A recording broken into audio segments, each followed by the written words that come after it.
تمام تعریفیں اس اللہ کے لیے ہیں جس نے جسے چاہا اپنی ہدایت کی توفیق بخشی اور جسے چاہا اپنی اطاعت و فرما برداری کی ہدایت عطا فرمائی.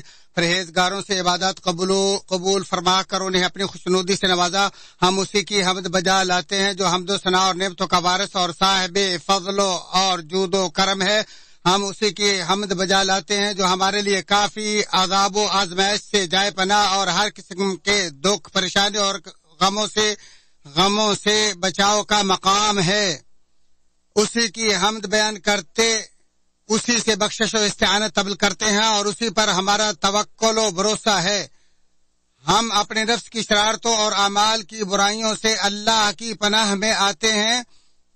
جسے اللہ تعالیٰ ہدایت دے اسے کوئی گمراہ کرنے والا نہیں اور جسے وہ گمراہ کر دے اسے کوئی ہدایت دینے والا نہیں. میں گواہی دیتا ہوں کہ اللہ وحدہ لا شریک کے علاوہ کوئی سچا معبود نہیں اور میں گواہی دیتا ہوں کہ ہمارے نبی محمد صلی اللہ علیہ وآلہ وسلم اس کے بندے رسول خلیل اور اس کی پوری مخلوق سے اس کے مصطفیٰ ہیں جنہوں نے پیغام پہنچا کر امانت ادا کرتے ہوئے امت کی خیر خواہی کی اور آخری دم تک اللہ تعالیٰ کے لیے محنت اور خوب جدوجہد کی. تو آپ اور آپ کی آل و اصحاب پر اور تا قیامت جس نے بھی آپ کے منہج کی تبلیغ کی اس پر اللہ تعالیٰ کا درود و سلام نازل ہو. حمد و ثنا کے بعد بلا شبہ سب سے شاندار بات اللہ تعالیٰ کا کلام اور سب سے شاندار رہنمائی اللہ کے رسول کا طریقہ ہے. جبکہ دین میں نئی چیزیں بدترین امور ہیں اور ہر بدعت گمراہی اور ہر گمراہی جہنم کا باعث ہے. اے اللہ کے بندوں میں تمہیں اور اپنے آپ کو اللہ عز و جل کے اس تقوی کی وصیت کرتا ہوں جو اگلوں پچھلوں سب کے لیے اللہ کی وصیت ہے. جیسا کہ فرمایا ہم نے تم سے قبل اہل کتاب اور خصوصاً تم کو وصیت کی ہے کہ اللہ سے ڈرو. اے اقوام مسلم چند روز قبل ہی ہم نے ماہ رمضان کو الوداع کیا ہے. اللہ تعالیٰ سے امید ہے کہ وہ ہمیں اس میں کامیاب و مقبول بندوں میں شمار فرما لے گا اور ہمارے دل و اقدام کو راہ راست پر گامزن رکھے گا اور اپنی اطاعت و فرما برداری پر ہماری مدد کرتے ہوئے ہمیں اپنے پسندیدہ بندوں میں شامل فرما لے گا.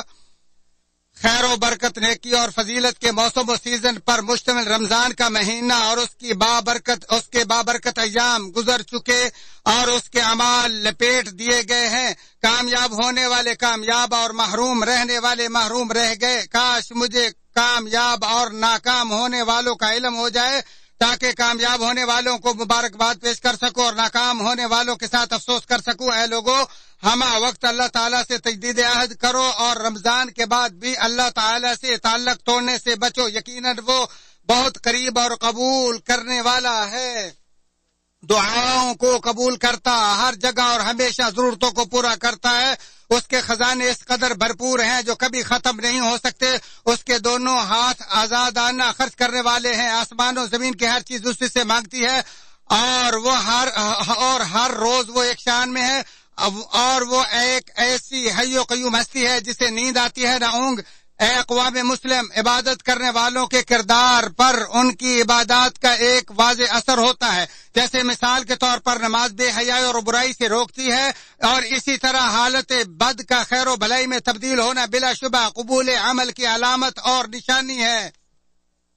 وہ نیکی بھی کتنی ہی شاندار ہوتی ہے جو کسی گناہ کے بعد کی جائے اور وہ اس گناہ کو دھو ڈالے اور وہ نیکی اس سے بھی کہیں زیادہ اچھی ہوتی ہے جو نیکی کے بعد لگاتار نیکی ہو. سو اللہ تعالیٰ مرتے دم تک لگاتار نیکیوں پر ثابت قدمی کی دعا کرو اور دلوں کو بگڑنے اور نیکیوں میں اضافے کے بعد ان میں کمی سے اس کی پناہ مانگو. اے اللہ اے دلوں کے درہم برہم کرنے والے ہمارے دلوں کو اپنے دین پر گامزن رکھنا اور اے دلوں کے پھیرنے والے ہمارے دلوں کو بھی اپنی اطاعت کی طرف موڑ دے. اے اللہ کے بندو اللہ تعالیٰ سے ہمیشہ اس کی اطاعت و فرما برداری پر ثابت قدمی کی دعا مانگو. جیسا کہ رسول اللہ صلی اللہ علیہ وسلم سے صحیح حدیث میں ثابت ہے آپ نے فرمایا تم میں سے کوئی شخص جنتیوں والے عمل کرتا رہتا ہے یہاں تک کہ اس کے اور جنت کے مابین صرف ایک ہاتھ کا فاصلہ رہ جاتا ہے پر اس پر تقدیر غالب آ جاتی ہے اور وہ اہل نار کا عمل کر بیٹھتا ہے اور آگ میں گر جاتا ہے. جب کہ تم میں سے کوئی شخص اہل نار والے عمل کرتا رہتا ہے یہاں تک کہ آگ اور اس کے مابین صرف ایک ہاتھ کا فاصلہ باقی رہ جاتا ہے. اتنے میں تقدیر غالب آ جاتی ہے اور وہ جنتیوں والا عمل کر لیتا ہے اور جنت میں داخل ہو جاتا ہے. بخاری و مسلم. اے اللہ کے بندو مفلس اور کنگال ہونے سے اپنے آپ کو بچا کر رکھو، قبول عمل پر بھرپور توجہ دو اور اجر و ثواب کے ضائع کرنے والے اسباب سے اجتناب کرو۔ حضرت ابو ہریرہ رضی اللہ تعالیٰ عنہ سے مروی ہے کہ رسول اللہ صلی اللہ علیہ وآلہ وسلم نے فرمایا کہ تم جانتے ہو کہ مفلس کون ہے؟ تو انہوں نے عرض کی ہم میں سے مفلس وہ ہے جس کے پاس روپیہ پیسہ اور مال و متاع نہ ہو۔ آپ صلی اللہ علیہ وآلہ وسلم نے فرمایا میری امت کا وہ شخص حقیقی مفلس و گناہ کنگال ہے جو روز قیامت نماز روزے اور زکوٰۃ کے ساتھ آئے گا اور اس کے ساتھ ساتھ اس نے کسی کو گالی دی ہوگی، کسی پر تہمت لگائی ہوگی، کسی کا ناجائز مال کھایا ہوگا، کسی کا ناحق خون بہایا ہوگا اور کسی کو مارا پیٹا ہوگا۔ چنانچہ اس مظلوم کو اس کی بعض نیکیاں دے دی جائیں گی اور دوسرے کو بھی اس کی نیکیوں سے ہی بدلہ دیا جائے گا، اور اس کے ذمے پائے جانے والے حقوق کی ادائیگی سے قبل اگر اس کی نیکیاں ختم ہو گئیں تو ان مظلوموں کی خطائیں اس کے کھاتے میں ڈال دی جائیں گی اور پھر اسے جہنم رسید کر دیا جائے گا۔ مسلم شریف۔ حضرت ثوبان رضی اللہ تعالیٰ عنہ سے مروی ہے کہ رسول اللہ صلی اللہ علیہ وسلم نے فرمایا میں اپنی امت کے بعض ایسے لوگوں کو اچھی طرح جانتا ہوں جو روز قیامت تہامہ کے سفید پہاڑوں کے برابر نیکیاں لے کے آئیں گے اور اللہ تعالیٰ ان کی نیکیوں کو ہوا میں اڑنے والے ذرات کی مانند بنا دے گا۔ تو ثوبان نے عرض کی اے اللہ کے رسول صلی اللہ علیہ وسلم آپ ہمیں ان کے اوصاف بتا دیں تاکہ لا علمی و جہالت میں کہیں ہم ان میں سے نہ ہو جائیں۔ آپ نے فرمایا ہوں گے تو وہ تمہارے بھائی اور تمہاری قوم سے ہی اور رات کو عبادت بھی تمہاری طرح ہی کرتے ہوں گے، لیکن وہ ایسے لوگ ہیں جو جب خلوت میں ہوں گے تو اللہ تعالیٰ کی حرمتوں کو پامال کریں گے۔ ابن ماجہ۔ یعنی وہ اے مسلمانوں بلا شبہ خیر و بھلائی کے راستے تو بہت ہیں مگر انہیں اختیار کرنے والے نہ جانے کہاں ہیں، اسی طرح ان کے دروازے تو کھلے ہیں مگر ان میں داخل ہونے والے نہ جانے کہاں ہیں۔ یقیناً حق کا راستہ تو بالکل واضح اور کلیئر ہے، جو اس سے بھٹک گیا وہ پکا تباہ و برباد ہو جائے گا۔ لہذا اے اللہ کے بندو ہر نیک کام سے کچھ نہ کچھ حاصل کرو، جیسا کہ اللہ تعالیٰ نے فرمایا اے ایمان والو رکوع سجدہ کرتے رہو اور اپنے پروردگار کی عبادت میں لگے رہو اور نیک کام کرتے رہو تاکہ تم کامیاب ہو جاؤ۔ ہمیشہ استقامت اور ثابت قدمی پر صبر کرنا اور ڈٹے رہنا بہت بڑی نیکی ہے، کیونکہ تسلسل اور ثابت قدمی ہی اخلاص و قبولیت کی دلیل ہے۔ جیسا کہ فرمان نبی اللہ تعالیٰ کے نزدیک سب سے پسندیدہ عمل وہ ہے جس پر ہمیشگی کی جائے، اور خود رسول اللہ صلی اللہ علیہ وسلم کا عمل بھی ہمیشہ دائمی ہی ہوتا تھا۔ چنانچہ اطاعت و فرما برداری بھی ہمیشہ کی ہونی چاہیے اور نیکی پر استقامت بھی ہمہ وقتی ہونی چاہیے اور عمل صالح کا دائمی ہونا بھی باقاعدگی سے ہونا چاہیے۔ اے اللہ تعالیٰ ہماری دنیا آخرت کی اصلاح فرما اور اللہ ہماری زندگی میں خیر و بھلائی کا اضافہ فرما۔ اسی پر اکتفا کرتے ہوئے اپنے اور تمہارے اور تمام مسلمانوں کے لیے بخشش طلب کرتا ہوں، تم بھی اسی سے بخشش طلب کرو، بے شک وہ غفور رحیم ہے۔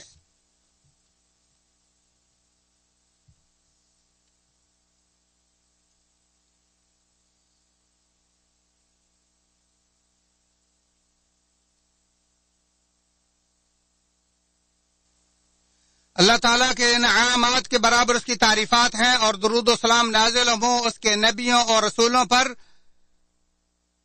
اے اللہ کے بندو سب کے سب مہینے عبادت کے سیزن اور موسم ہیں، اگرچہ فضائل و وظائف میں کچھ فرق ہی کیوں نہ ہو، جبکہ عمر بھی ساری کی ساری عمل اور نیکی کا ایک سنہری موقع ہے اور ہر ایک کے لیے وہی میسر ہوگا جس کے لیے اسے پیدا کیا گیا، اور ہر کوئی ہر صبح اپنے نفس کا سودا کرتا ہے سو اسے آزاد یا برباد کر لیتا ہے۔ اے اقوام مسلم اللہ تعالیٰ کو شاندار قرض دو، اپنے لیے خوب نفع بخش سامان آگے بھیجو اور اپنے نفسوں کے لیے جو بھی خیر و بھلائی تم آگے بھیجو گے اسے اللہ کے ہاں پاؤ گے۔ جیسا کہ ارشاد باری تعالیٰ کون ہے وہ شخص جو اللہ تعالیٰ کو شاندار قرض دے اور وہ اس کے لیے اسے بہت زیادہ گناہ بڑھا دے، اور جان لو کہ بلا شبہ روزہ گناہوں سے بچنے کی ڈھال ہے، اور ویسے تو ابن آدم کے سب اعمال ہی اس کے لیے نفع بخش ہے، مگر روزہ چونکہ اللہ تعالیٰ کے لیے خالص ترین ہے لہذا وہی اس کا اجر و ثواب بھی عطا کرے گا۔ اس لیے جو شخص شوال کے 6 روزے رکھنے کی طاقت رکھتا اسے یہ ضرور رکھنے چاہیے، کیونکہ یہ راہ راست اور محمد مصطفیٰ صلی اللہ علیہ وسلم کی سنت ہے۔ حضرت ابو ایوب انصاری رضی اللہ تعالیٰ عنہ سے مروی ہے کہ رسول اللہ صلی اللہ علیہ وسلم نے فرمایا جس نے رمضان کے روزے رکھنے کے بعد شوال کے 6 روزے بھی رکھ لیے تو وہ زمانہ بھر روزے رکھنے کی مانند ہے۔ مسلم شریف۔ وہ اس لیے کہ اللہ تعالیٰ نے ایک نیکی کو 10 نیکیوں کے برابر کیا ہے، سو ایک مہینہ 10 مہینوں کے برابر ہوا، اور 6 دنوں کو 10 گنا کرنے سے 60 دن یعنی 2 مہینے بن گئے، تو اس طرح یہ پورا سال بن جاتا ہے۔ تو تم میں سے کوئی بھی ان 6 روزے کے رکھنے میں اپنے ساتھ بخل نہ کرے، کیونکہ ہو سکتا ہے تمہارا نام بھی ان میں سے ہو جائے جنہوں نے سال بھر روزے رکھے، اور یہ ایک ایسی عظیم غنیمت ہے جس کے حصول کے لیے جدوجہد اور لالچ بہت ضروری ہے، اور ان 6 روزوں کے پے در پے اور الگ الگ رکھنے میں کوئی حرج نہیں۔ اے اللہ کے بندو، اللہ تعالیٰ کے احسانات ہم پر بے شمار، اور اس کی مہربانیاں اس قدر زیادہ ہیں کہ جو حساب و کتاب سے بالا تر ہے، اور ان میں سے کسی ایک نعمت کا بدلہ چکانا بھی ناممکن ہے، جیسا کہ ارشاد باری تعالیٰ اگر تم اللہ کی نعمتوں کو شمار کرنا چاہو تو یہ ناممکن ہے، چنانچہ تم اللہ کی نعمتوں اور احسانات پر اس کا شکر بجا لاؤ اور انہیں اس کی اطاعت و عبادت پر صرف کر دو۔ اور یاد رکھو کہ اگر کوئی بندہ اپنی پیدائش سے لے کر زندگی کے آخری دن تک اپنے منہ کے بل سجدے میں گرا رہے اور اللہ کی رضا جوئی میں زندگی فنا کر دے تو وہ اللہ کی نعمتوں میں سے کسی ایک نعمت کا بدلہ بھی ادا نہیں کر سکتا، اور یہ ساری عبادت روزے قیامت اسے بالکل حقیر دکھائی دے گی۔ اسے احمد نے روایت کیا۔ اے اللہ کے بندو، یاد رکھو اللہ کی خاص رحمت و مہربانی کے بغیر محض نیکیوں کے بدالت کسی ایک کے جنت میں داخل ہونے کا سوال ہی پیدا نہیں ہوتا۔ حضرت ابو ہریرہ رضی اللہ تعالیٰ عنہ سے مروی ہے، بلا شبہ رسول اللہ صلی اللہ علیہ وسلم نے فرمایا تم میں سے کوئی شخص بھی اپنے نیکی کے بدولت ہرگز نجات نہیں پا سکے گا۔ تو ایک آدمی نے پوچھا اللہ کے رسول آپ بھی اپنی نیکیوں کے بدولت نجات نہیں پا سکیں گے؟ آپ نے فرمایا ہاں، میں بھی تب تک نجات نہیں حاصل کر سکوں گا جب تک اللہ کی رحمت مجھے نہ ڈھانپ لے، لیکن تم افراط و تفرید کا مابین میانہ نبی پر ڈٹے رہو۔ مسلم شریف سو کسی کو اپنے عمل کے غرور میں آنا نہیں چاہیے، اور نہ ہی اپنی عبادت کا احسان جتانا چاہیے، اور نہ ہی اپنے اعمال کو زیادہ سمجھے، اور نہ ہی نیکی کرنے سے اکتائے، کیونکہ نہ تو وہ اس کی قبولیت اور عدم قبولیت سے آگاہ ہے، اور نہ ہی اسے اپنے آخری انجام کا علم ہے۔ اے لوگو، حتی المقدور اللہ تعالیٰ سے ڈرتے رہو، اپنے دین پر مضبوطی سے ڈٹے رہو، اپنے پیارے نبی کی سنت کو اپنے دانتوں کے ساتھ مضبوطی سے تھامے رکھو، اپنی باہمی اصلاح کرو، اپنے وطن کے اتحاد کی حفاظت کرو، اپنے دشمن کے خلاف ایک ہو جاؤ، اور اللہ تعالیٰ سے ثابت قدمی و توفیق کی دعا کرتے رہو۔ اے اللہ، اسلام اور اہل اسلام کو عزت عطا فرما، اپنے اہل توحید بندوں کی مدد فرما۔ اے اللہ، اس ملک کو اور دیگر تمام اسلامی ممالک کو امن و خوشگواری کا گہوارہ بنا۔ اے اللہ ہر جگہ مسلمانوں کے حالات کی اصلاح فرما۔ اے اللہ مسجد اقصی کی حفاظت فرما۔ اے اللہ مسجد اقصی کی حفاظت فرما اور اسے مسلمانوں کے کنٹرول میں واپس دلا۔ اے اللہ مکاروں کے سازشوں کی مسجد اقصی کی حفاظت فرما، اسے سازشوں سے محفوظ فرما۔ اے اللہ ہمارے ولی الامر خادم الحرمین شریفین کو اور اس کے نائب کو اپنی محبت اور اپنی خوشنودی کے کاموں کی توفیق عطا فرما۔ اے اللہ ہمارے روزوں اور ہمارے قیام کو قبول فرما۔ اے دلوں کے پھیرنے والے، ہمارے دلوں کو اپنے دین پر ثابت قدم فرما۔ اے دلوں کے پھیرنے والے، ہمارے دلوں کو اپنی اطاعت و فرما برداری کی طرف موڑ دے۔ یا اللہ ہمارے دین کی اصلاح فرما جو ہماری پاک دامنی کا باعث ہے۔ یا اللہ ہماری آخرت کی اصلاح فرما جس کی طرف ہماری واپسی ہے، اور ہماری زندگی میں ہر نیکی کے کام میں اضافہ فرما۔